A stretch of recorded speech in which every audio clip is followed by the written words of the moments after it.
ఆడాలుపై నది పెద్ద ఎత్తున పొంగి పొర్లుతోంది. కేవలం నిమిషాల వ్యవధిలోనే 8 మీటర్ల ఎత్తుకు నది చేరిందంటే వరద ఉధృతి ఏ స్థాయిలో ఉందో మనం అర్థం చేసుకోవచ్చు. ఇప్పటికే వరదల కారణంగా 50 మందికి పైగా మృతి చెందారు. అలాగే 50 మందికి పైగా గల్లంతైనట్లుగా తెలుస్తోంది. ఇది కేవలం అఫీషియల్గా వచ్చినటువంటి లెక్కలు మాత్రమే. అన్అఫీషియల్గా ఇంతకంటే ఈ నంబర్ భారీగా ఉండే అవకాశం కనిపిస్తోంది. అలాగే ఇంకా సర్చ్ ఆపరేషన్ కొనసాగుతోంది. టెక్సాస్లోని కేర్ కౌంటీలో బీభత్సం సృష్టిస్తున్నాయి వరదలు. కేర్ కౌంటీలోని 15 మంది పిల్లలు సహా మొత్తం 43 మంది మృతి చెందినట్లుగా తెలుస్తోంది. ట్రావిస్, బర్నెట్ కౌంటీ, గ్రీస్ కౌంటీలో కూడా వరద బీభత్సం సృష్టించింది. కేర్ కౌంటీలో ఒక క్రిస్టియన్ గర్ల్స్ క్యాంపును ఈ వరద ముంచెత్తిన నేపథ్యంలో పూర్తిగా అక్కడ ఉన్నటువంటి గర్ల్స్ అందరూ కూడా ఆ వరదలో కొట్టుకుపోయినట్లుగా తెలుస్తోంది. వారి కోసం సహాయక చర్యలు కొనసాగుతూనే ఉన్నాయి. మరోవైపు టెక్సాస్కు హెచ్చరికల పరంపర కొనసాగుతోంది. నేషనల్ వెదర్ సర్వీసెస్ వరుస హెచ్చరికలు పంపుతోంది. పూర్తిగా తమ చేయి దాటిపోయే పరిస్థితి ఉంది. ఇక కష్టం, కంట్రోల్ చేయడం కష్టం అంటూ కూడా, పరిస్థితిని అదుపు చేయడం కష్టం, అలాగే సహాయక చర్యలు కూడా తగ్గిన స్థాయిలో చేయడం కష్టం అంటూ కూడా వారు చెప్తున్నారు. వర్షాలతో పాటు భారీ వరదలు మరింత వచ్చే అవకాశం ఉందంటూ కూడా చెప్తున్నారు. మనం ఆర్టీవీ మీకు ఎక్స్క్లూజివ్గా ప్రజెంట్ చేస్తుంది. స్క్రీన్ మీద మనం చూస్తున్నాం. కొన్ని గంటల్లోనే 8 మీటర్ల ఎత్తుకు వరద నీరు చేరిందంటే పరిస్థితి ఎంత దారుణంగా ఉంది. వరద ఉధృతి సహజంగా ఏ స్థాయిలో ఉందో మనం అర్థం చేసుకోవచ్చు.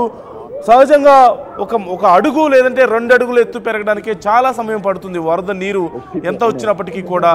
కానీ 8 మీటర్ల ఎత్తుకు వరద నీరు చేరింది అంటే ఏ స్థాయిలో వరద ప్రవాహం పైనుంచి కొనసాగుతుందో మనం చూడొచ్చు. మరోవైపు నదికి అటువైపు చూస్తున్నాం. ప్రయాణికులందరూ కూడా ఇక ఏం చేయలేని పరిస్థితుల్లో, ఎటు పాలుపోని పరిస్థితుల్లో ఉన్నారు. ఎంత ఉధృతంగా నది ప్రవహిస్తుందో చూడొచ్చు. మరోవైపు మనం చూస్తున్నాం, సహజంగా కార్లు కొట్టుకుపోవడం చూసాం, బస్సులు కొట్టుకుపోవడం చూసాం, మనుషులు లేదంటేనేమో జంతువులు కొట్టుకుపోవడం చూసాం. కానీ ఇళ్ళు ఏదో రోడ్డు మీద ట్రావెల్ చేస్తున్నట్లుగా, చక్రాలతో బండ్లు నడుస్తున్నట్టుగా ఇళ్ళు ట్రావెల్ చేయడాన్ని మనం ఎప్పుడైనా చూసామా? We can see that now. అక్కడ టెక్సాస్లో ఉన్నటువంటి పరిస్థితికి ఇదొక నిదర్శనంగా మనం చెప్పొచ్చు. సహజంగా కొద్దిపాటి చిన్న జంతువులు కానీ లేదంటే కార్లు కానీ బస్సులు కానీ కొట్టుకుపోవడాన్ని మనం చాలా కామన్గా చూస్తూ ఉంటాం. కానీ పెద్ద ఇళ్ళే పడవల మాదిరిగా కొట్టుకుపోతున్నాయంటే, పడవలు వెళ్తున్నట్లుగా పోతున్నాయంటే మనం అర్థం చేసుకోవచ్చు వరద ఉధృతి ఏ స్థాయిలో ఉంటే కొన్ని టన్నుల బరువు ఉండేటువంటి ఇళ్లను అంత ఈజీగా, అంత తేలిగ్గా మోసుకుపోతున్నాయో ఒక్కసారి మనం చూడొచ్చు. ఇక ప్రజల పరిస్థితి ఏంటి, కార్ల పరిస్థితి ఏంటి, అలాగే జంతువుల పరిస్థితి ఏంటి, మనుషులు అసలు ఇంకా పరిస్థితి దిక్కుతోచని స్థితిలో ఉన్నారు అక్కడ ఒక మాటలో చెప్పాలంటే. అలాగే మనం అక్కడ కొనసాగుతున్నటువంటి రెస్క్యూ ఆపరేషన్స్కి సంబంధించి చూస్తున్నాం. అనేక మంది నీళ్లలో కొట్టకపోతున్నారు. ఈ నేపథ్యంలో హెలికాప్టర్స్ సైతం అక్కడ రెస్క్యూ ఆపరేషన్ కోసం యూజ్ చేస్తున్నారు.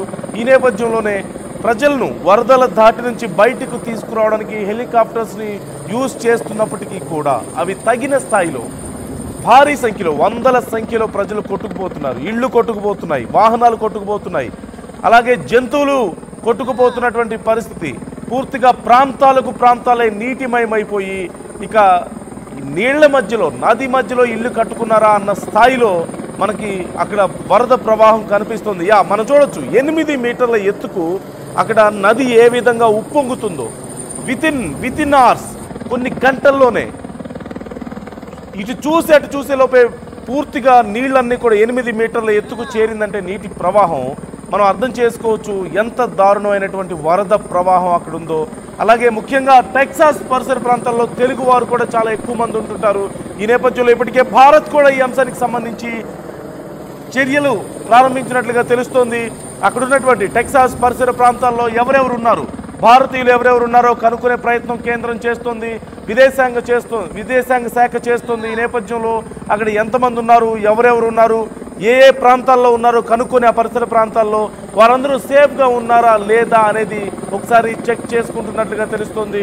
మరోవైపు వీలైతే అక్కడ వారిని ఈ పరిస్థితి సద్దుమణిగే వరకు భారత్ రప్పించేలా కూడా ప్రయత్నాలు చేసే ఆలోచనలో భారత్ విదేశాంగ శాఖ ఉన్నట్లుగా తెలుస్తోంది. ఎందుకంటే ఇప్పుడప్పుడే పరిస్థితి అదుపులోకి వచ్చేలా లేదు. ఒకవేళ వచ్చినా మళ్ళీ వారికి ఇళ్ళు నిర్మించడానికి, అలాగే మౌలిక సదుపాయాలు కల్పించడానికి మరింత సమయం పట్టే అవకాశం ఉంది. కనీసం త్రాగడానికి నీరు లేదు, తినడానికి తిండి లేదు, అక్కడ షాపులు లేవు, సూపర్ మార్కెట్స్ లేవు, ఏవీ కూడా ఫెసిలిటీస్ ఏవీ లేవు.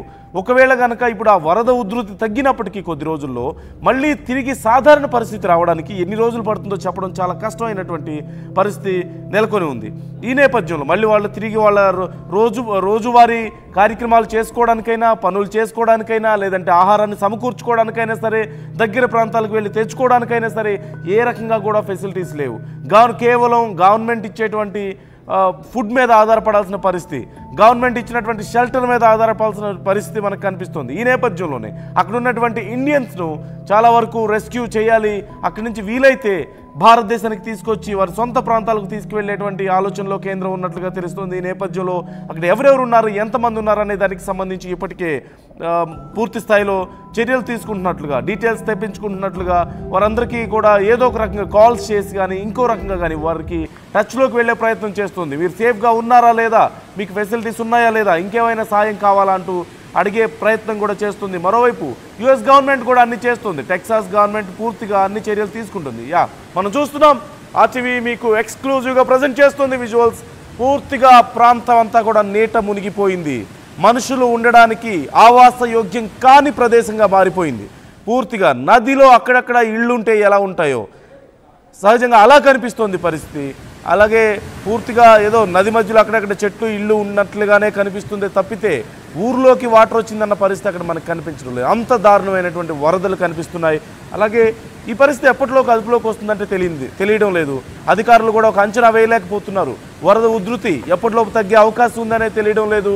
ఒకవేళ తగ్గినా సాధారణ పరిస్థితులు ఎప్పటిలోపు వస్తాయనేది కూడా అంచనా వేయడం చాలా కష్టంగానే కనిపిస్తుంది.